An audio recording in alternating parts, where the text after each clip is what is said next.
box here represents a retest, and the retest is where the money is. Now, if we go to, there we go. So this is my screenshot from the ATAS platform.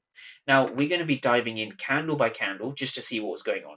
So this chart here is the same as this chart here. They're the same thing, but we're going to dive into the specifics of it. So this is the key level, this is the break. So this is now 69.42 to about 36. So you needed this level on your charts before the session even began.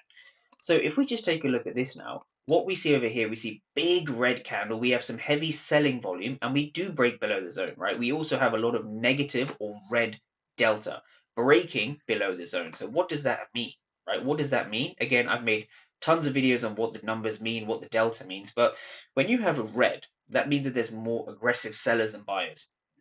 So in other words,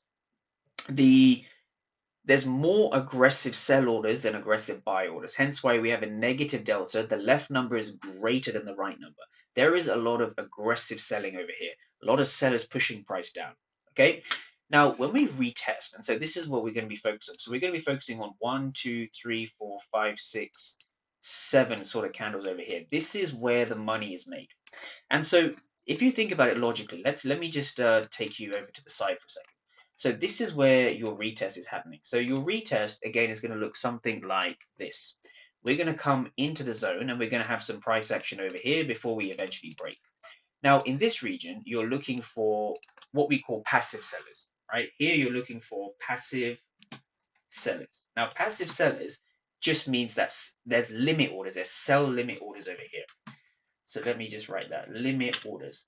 And so think of it this way. If you have a ton of buy orders in this region, so let me draw that a little bit clearer.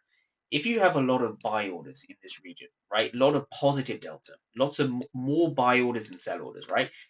Buy orders have one objective, which is to drive price higher, right? That's essentially what this is, right? Market orders, right? Sorry, yeah, market orders drive price higher, or they want to drive price higher. That's the thing. Now, when we go to the ATAS platform, what we can see here is we see a lot of aggressive buying here, right? Blue delta, we see blue delta, blue, and then we have this big red candle. So this is where I started to get interest, because what I'm seeing is the break, and then I'm seeing the retest, and you have to look for the retest. So when we go back to this is the theory behind it. So what we're seeing is we're seeing passive sellers, right, or sell limit orders. It just means that sellers are in control. And so if you see evidence of passive sellers, you want to be selling. And that's why I took the short, essentially. That's why the short was valid.